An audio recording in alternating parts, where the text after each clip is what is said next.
Hello friends, मैं हूं आयुष राज और वेलकम है आपका मिशन स्टडी मोतिहारी के इस स्टडी ट्यूटोरियल में। तो फ्रेंड्स, आज के इस वीडियो लेक्चर में हम देखेंगे class 12th English poetry section का पोएम है माय ग्रैंड मदर्स हाउस, जो कि लिखी है कमला दास। आज उसका full line by line Hindi explanation देखेंगे।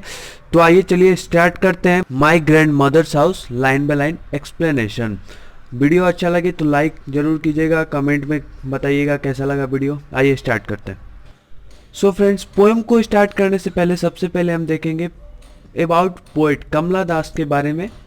इससे क्वेश्चंस पूछे जाते हैं।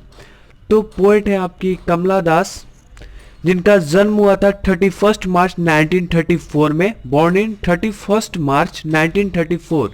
इनको नोबेल प्राइज से अवार्डेड किया गया था 1984 में नोबेल प्राइज से अवार्डेड किया गया था।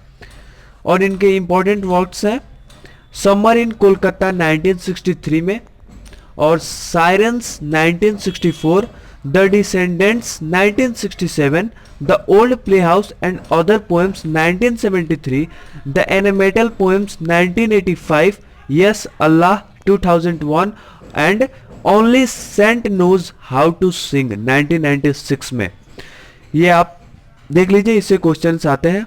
और हम फिर स्टार्ट करते हैं poem my grand mother's house line by line explanation.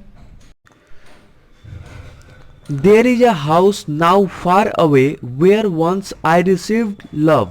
That woman died. The house withdrew into silence. Snakes moved among books. I was then too young to read and my blood turned cold like the moon. Explanation देखते हैं। There is a house, एक घर है, now far away, जो कि अब दूर है, where once, जहाँ कभी, I received love, मैंने प्यार पाया था। यहाँ कवित्री पोएटेस कमला दास अपने दादी माँ के घर की बात कर रही है, जहाँ उन्होंने अपने दादी माँ से प्यार पाया था, उसी प्यार का वर्णन किया है यहाँ पे। There is a house now far away where once I received love, एक घर है जो कि अब दूर है, जहाँ कभी मैंने प्यार पाया था। That woman died, वह औरत मर गई। The house withdrew into silence, और घर में सन्नाटा छा गई। एक्चुअली बात है, जब वहाँ कोई रहता ही नहीं, जब मर गई दादी माँ तो सन्नाटा तो छाएगा ही। Snakes moved among books, among यहाँ पे प्रीपोजिशन है जो कि दो से अधिक वस्तुओं के लिए लगाया जाता है। बिटवीन दो ऑब्जेक्ट के लिए लगाते हैं और among दो से अधिक। तो snakes moved among books, सांपें घूमती हैं किताबों के बीच सांपें घूमती हैं। I was then too young to read, मैं तब बहुत छोटी थी पढ़ सकने के लिए। ओके, अब ऑब्वियसली बात है, जब कोई किताब पढ़ता नहीं है, रखा हुआ है बहुत सारे बुक, तो वहाँ से सांप घूमेंगे ही, रहेंगे ही। Among books, snakes moved among books, सांपें किताबों के बीच घूमती है। I was then too young, मैं तब बहुत छोटी थी, to read, पढ़ सकने के लिए। And my blood turned cold like the moon, और मेरे खून चंद्रमा के समान ठंडे थे। यहाँ पे कमला दास अपने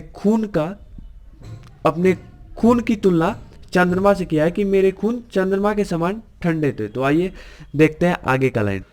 How often I think of going there to peer through blind eyes of windows, or just listen to the frozen air, or in wild despair pick an armful of darkness to bring it here to lie behind my bedroom's door like a brooding dog you cannot believe, darling.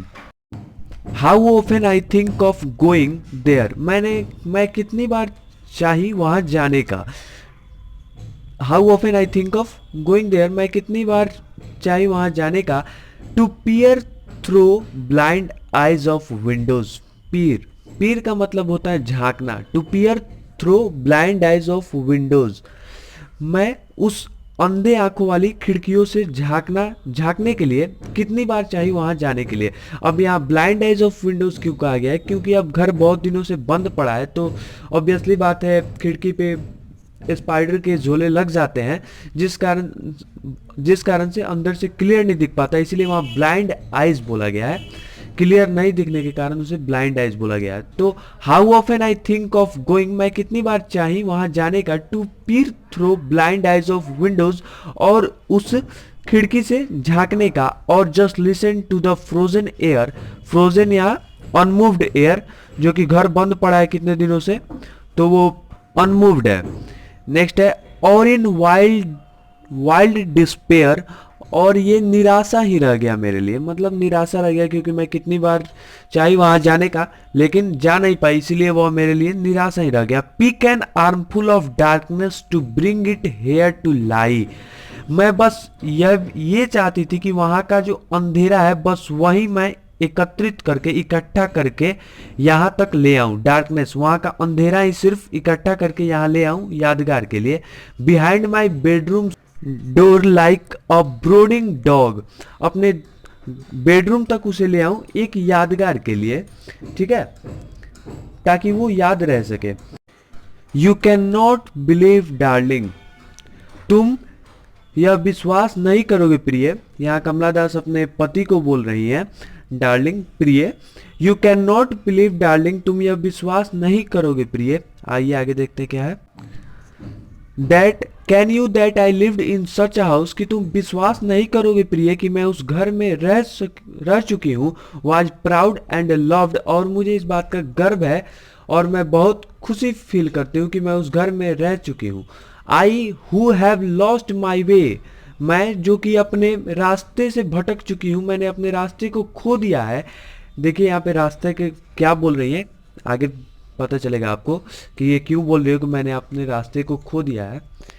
I who have lost my way, मैं जो अपने रास्ते को खो चुकी हूँ, रास्ते से भटक चुकी हूँ। And beg now at strangers' doors to receive love, और मैं अभी अजनबियों के दरवाजे पे भटक रही हूँ वह प्यार पाने के लिए। And beg now at a strangers' doors to receive love at least in small change, और मैं अजनबियों के दरवाजे पे अब भटक रही हूँ टू रिसीव लव, वह प्यार पाने के लिए कम से कम थोड़ा सा ही, कि वह प्यार जो मेरी दादी माँ ने मुझे दिया था वह मिल जाए, इसलिए मैं अजनबियों के दर दर अब भटक रही हूँ। तो इसी बात के लिए उसने कहा था कि I who have lost my way, कि मैंने अपने रास्ता भटक दिया है क्योंकि अब मैं अजनबियों के द्वार पे जाके वो प्यार पाना चाहती हूँ, लेकिन मुझे वह प्यार अब कहीं नहीं मिल रहा है जो प्यार मुझे मेरी दादी माँ ने दिया था। तो यही था आपका poem my grand mother's house, जो कि लिखी थी कमला दास ने। उम्मीद करता हूँ आप लोगों को समझ में आया होगा। वीडियो अच्छा लगे तो लाइक कीजिएगा और जो भी प्रॉब्लम हो कमेंट में बताइएगा। ओके, थैंक यू, तब तक के लिए बाय, फिर मिलते हैं नेक्स्ट वीडियो में।